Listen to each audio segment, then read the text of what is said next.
What are the best and worst camera channels? This and more after the intro.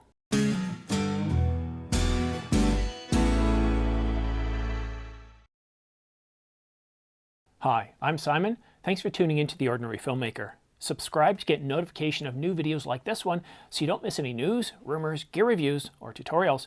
And to make things just a little bit more interesting, I'm giving away a brand new Canon EOS R5 full-frame mirrorless camera to one lucky viewer. Details are in the description down below, or you can watch this video here, but please look at the terms and conditions as there are some age and location restrictions. And now for the main event. 2 months before I started The Ordinary Filmmaker, I was binge watching YouTube. And the reason why? Well, I had a 6-year-old Canon 70D and I was looking to replace it. I had a long list of capabilities I'd developed over the 2 to 3 years, and I knew which ones were absolutely mandatory, like continuous autofocus. But I had no idea what product or manufacturer I'd end up with. I've been searching for the perfect camera, like I said, since around 2016, but nothing appealed to me.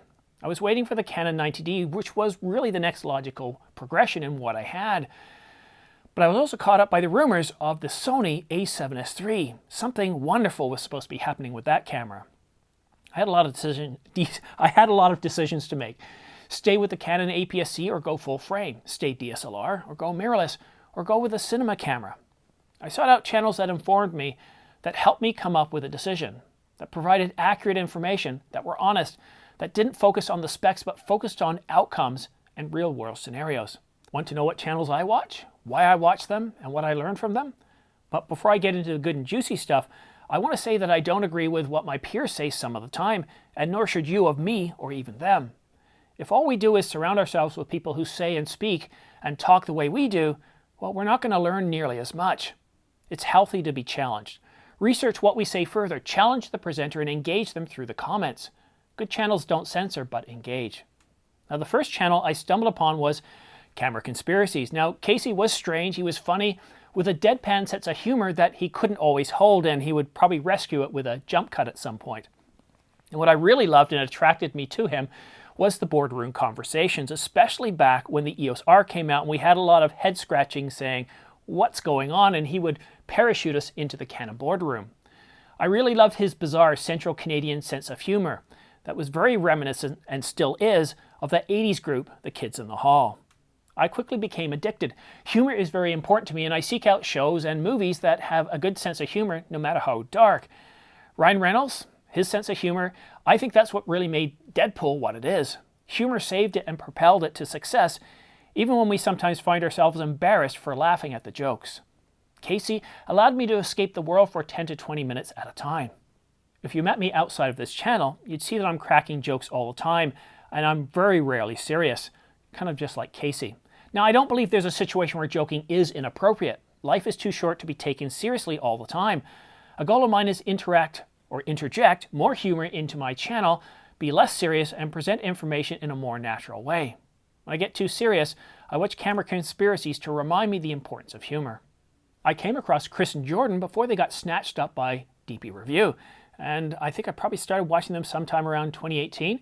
You see, Canon had just announced the EOS R, but I wasn't a big fan and began looking at other camera models like the Panasonic GH5. I scoured the internet searching for more information. I was curious about the GH5, but what is a micro four thirds sensor and why are people comparing it to the APS-C sensor? APS-C is better, right? Well, that's what I thought. I was familiar with APS-C and full frame.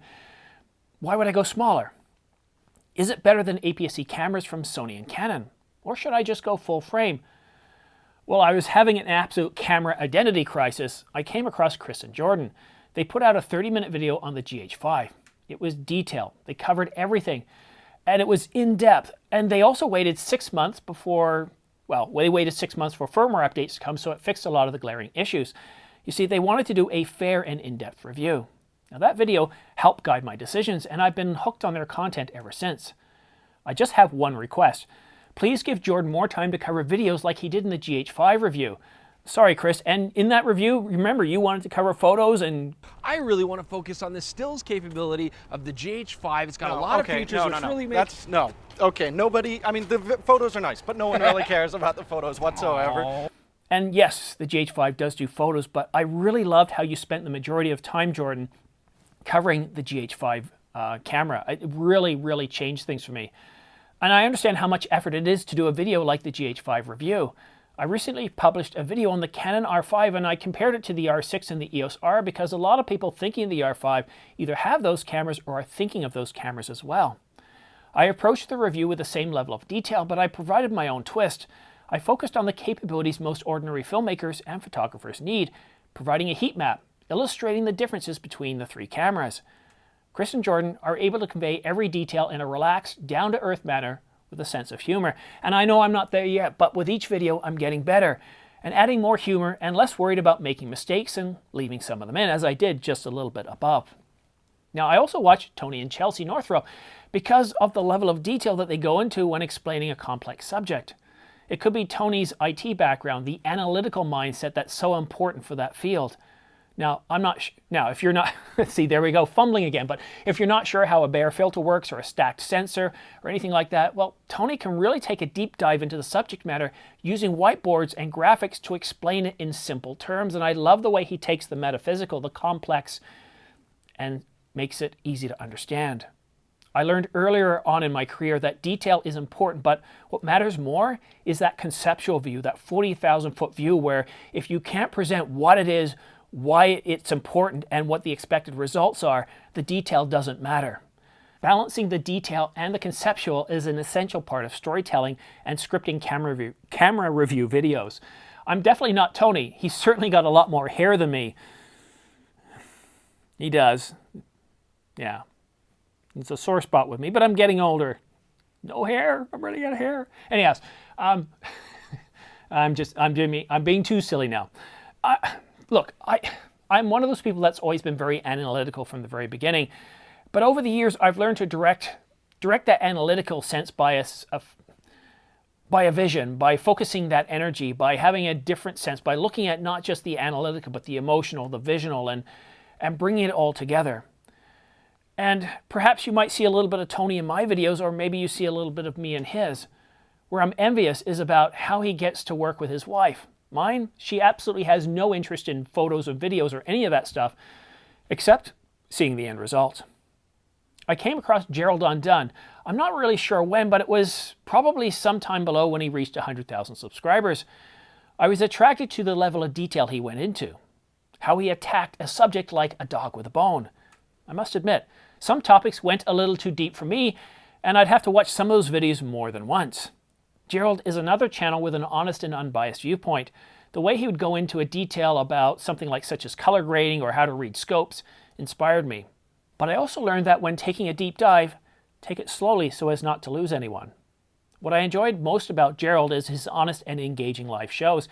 He takes the time to answer each question, directing his answers directly right at you. And if you ever get a chance to catch one of his live shows, you really got to. It's really terrific. And the AMA videos that I do every week where I take your questions and answer them, I modeled it after his sense, and I talk directly to the camera, talking directly to you.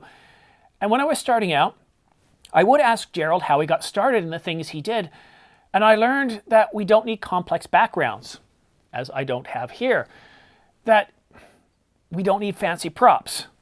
This is certainly not fancy, because you know what really matters? Well, it's all about substance. And I agree that humor is all important too, but if you don't have the substance, you're not going to grow very far. Perhaps now you'll see by the channels that I watch that I have an insatiable thirst for information. I really do love to learn. I want to suck the marrow out of life, and I want to engage. Then I came across Peter Gregg. It was around 3 o'clock in the morning. I couldn't sleep because I thought the 90D was my next camera, and at around $2,000 Canadian or less, this was going to be far less than I had to spend if I was moving to full frame, so I was excited. And what impressed me most about Peter was his tenacity, was his sense of humor and his laid back. But even more so was how Peter would engage. And what it feels like when a presenter actually engages with his or her audience, a style that I've adapted. I review every comment and engage with as many of you as I can. I want to build a community, and I think I've done that. In fact, I think I engage with more viewers than any other channel. And I think it's got to be the best part of publishing a video, engaging, having conversations, and providing insight. And you'll even recall that some of the collaboration videos I've done are with actual audience members, not famous people like Tony Northrup, Peter Gregg, or Jordan. The village mayor, he's just a regular viewer like you. But I want to leave you with this, a simple thought. We all have the same view. It's the view of what we're looking at. This, for example, or the Alpha 1. It doesn't change in size or dimensions or capabilities depending on who looks at it. We see the camera, though, through our collective experiences. We have different use cases, and we have different visions of where we want to grow our businesses and grow ourselves. And we all have different biases, whether they're recognized or not. Now, I don't always agree with the channels I watch, or with everything said in each video, but that's okay. As I said earlier, if I only watch the channels and videos that I agree with, how would I ever learn and grow? I like to be challenged. I like it when my viewers contact me or correct me. I really don't consider myself an influencer, but I understand that what I say influences people's decisions. I want to help you make an informed decision based on the outcomes you need. Whenever I get challenged or corrected, I take pause and think of what I said. Now, I recently had a disagreement with Cameron McKay in one of my videos, and it was about how do you properly expose video. And one of the things I realized when I answered one of the questions in my AMA video, and the biggest mistake I had, it wasn't that I said something wrong, is that I didn't cover the topic in as much depth. And I think there's an expression out there where if you only tell half the truth, you're telling a lie. And so I made a mistake. And me and Cameron McKay, we talked about things, we communicated more, and the more we communicated, the more I realized the written language was getting in the way. Sure, we had different viewpoints of the same view. I gathered another perspective from the conversation, another way to tell the story. But now, let's take a look behind the scenes. It really shouldn't be a surprise, but this whole video is actually behind the scenes. What I wanted to do is share with you all the channels that I watch, what I like, who I like, and how it shaped me, the humor and why I do it, because I think it's very important. There's a lot of channels out there that do a really, really good job, and I've left out a bunch, but these are ones that help guide me, that help influence me. And they've all influenced me to some point. And I think what's important to me is honesty. And it's not just trying to deliver an unbiased view. And here's the thing about biases. We all have them, whether we try to be unbiased or not. Sometimes it's the information we're given. We're given this information, but maybe we're missing other information. And by excluding that other information, we're framing the subject. Think of video, think of movies. If you could actually see everything that's shot behind the scenes, the movie wouldn't be as engaging. But what the director does is he focuses the camera, the view, on the subjects, adjusts the lighting, they do color grading, they add music and sound effects to create a certain view. They're altering things, and that's creating a bias. So when we do review videos, if I'm doing a review of the Canon R5, for example, by not comparing it to the EOS R and the R6, well, I'm adding a bit of a bias there, because a lot of people that are looking at the EOS R5 are asking, well, what about the R6? Or they might have the EOS R. And to take it even a step further, well, why am I not comparing that R5 to other cameras out there? And so we need to be very cognizant of the bias that we put in. We need to be very careful, because as somebody with only 20,000 subscribers, I do get a lot of people watching my channel. Right now I'm getting over 300 views an hour, but the most I've had, I think I've reached as high, I peaked at about 24,000 views a day. And those are people that are engaging because they're interested in knowing more information. And I have a responsibility because I can influence people. And I prefer the term informing. I want to provide you with information, but I want to ensure that that information is correct. And I want to remove as much bias as I can. And that's why I look to DP Review, Chris and Jordan. I really like the approach to it. You've got two different perspectives. You've got Chris with the photo side. You've got Jordan with the video side. I love their approach. I love how they get into detail. And I also like their sense of camaraderie and that character, that set, words speak, me not. That, what do you call it when you've got a cast and they gel together and all that? That's the word I'm looking for. And they're also in that harsh Canadian climate, not as harsh as where I live, but it helps me see how gear functions in the really, really cold, so I appreciate that. Then you got somebody like Tony Northrup. And I've never met a personality that seems to, people either love him or they don't like him, and I'm not sure why. And this is why I think it's really important to look at somebody, and when they present information, if you don't like what they say, don't get upset. Don't say, I'm not going to watch this person. Don't unsubscribe. If the information is valid to what you're looking at, look at why they're presenting that. Is it, maybe you think they're too Sony or too Canon. Some people think I focus on Canon too much. But is what they're saying valid? Is what they're saying making you think? Is it helping you grow?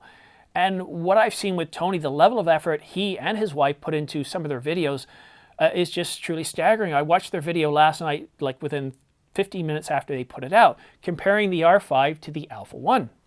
And I really liked it. It was based on their experiences, but you could see a little bit of bias on each person, one towards the R5 and one to the A1. And I like that. I want to see one of them say, well, no, this is why I think the R5 is great based on these capabilities. And the other one talk to the Alpha 1. And it creates a nice, engaging video. But also the way Tony, I remember the one video he explained how a RGB bare filter works, not sensor, filter. And yes, I call it RGB because you've got two greens and a red and a blue. So I call it an RGB. I wish it was an RGBW. I really wish we moved to stuff like that. But the way he took the detail to explain it and the way he drew out on a whiteboard, you can tell he's in IT, because in IT we use whiteboards an awful lot to explain concepts, to take notes. And Peter Gregg, the way he engages, there's just so many channels. I didn't even get to talk about Dustin, and there's so many others, but they've all affected me. And I know at the beginning of the video I said I'm going to cover the best and the worst. Well, there's the real secret. None of these guys do a bad job of what they're doing. They all provide very useful information, and they also entertain. And I think that's where Camera Conspiracies really comes in. The reason I like watching Casey is he makes me laugh. He makes me smile. And I enjoy that about his videos, but they still make me think. He'll say something and go like, well, is that right? Let me try that out. And so I'll go and try something, and it gives me something to do. And sometimes I wish I had a camera here to hold in front of me, but what a camera is an excuse for me to get out and explore the world. It's an excuse to go on a day trip. It's an excuse to go and see life, capture it in the moment, whether you're shooting stills or video. And I like to look at video as four-dimensional capture, where I look at stills as two-dimensional capture. And yes, a still is two-dimensional because you got length and width, and that's it. And while video is also length and width, because you've got movement within the frame, you're able to see the three dimensions without actually having 3D, and you're able to capture time, which makes it four-dimensional. And I just find that if you tell the story right, if you frame it right, if you set everything up right, audio, video, I mean everything, if you do it all right, video can elicit an emotional response much quicker than a photo. And I'm not saying photos can't do it. I'm just saying, for me, from my experience, my viewpoint, looking at the view, I find that video is so much more captivating. And that's why I was a photographer. I moved into video, and I spend about 95% of my time shooting video. That's it for now. Thank you so much for watching The Ordinary Filmmaker. I really do appreciate you the time. The fact that you've lasted this long, thank you so much. Don't forget to subscribe for your chance to win 2 Angelbird 128GB AV Pro MK2 V90 SD cards, as well as a dual SD card reader. And you could also win have a chance to win a Ulanzi LED light package with accent lights, underwater lights, as well as various flat panel lights to help you light your subject or start your own YouTube channel. Words, again, speak me not. I don't know why. Anyhow, we're getting to the end here, and I think, how much time do I have left? I've got 3 minutes to wrap this up because these are Canons, not Sonys. Sony, thank you for removing that 30-minute record limit. Canon, I know you're I know you're watching. Remove it. Here's the thing, guys. One person reached out to Canon, and Canon said, oh, we can't remove it because of legislation and taxation. Well, here's the thing. I'm letting you know. As of July 2020, was it 2019? I think it's 2020. The European Union removed that tariff. Go look at my review on the R5, the R6, and the EOS R, because it's right in there. I go into 6 minutes in detail, explain as why there is no European law that imposes a tax on cameras that record video for more than 30 minutes. I mean, Sony can do it. Sony's in second place. Are you saying, Canon, that Sony can do something that you can't? Come on, let's remove that. Anyhow, back to my closing statements, because I'm down to 1 minute now. I'll be awarding those 2 prizes once the channel reaches 20,000 subscribers, and it'll be 2 separate viewers. And then, of course, I'll be awarding new prizes every 10,000 or so subscribers until this channel reaches 100,000, at which point I'm going to be awarding a brand new Canon EOS R5 full-frame mirrorless camera to one lucky viewer. And on that bombshell, thank you so much for watching The Ordinary Filmmaker. We'll see you again soon.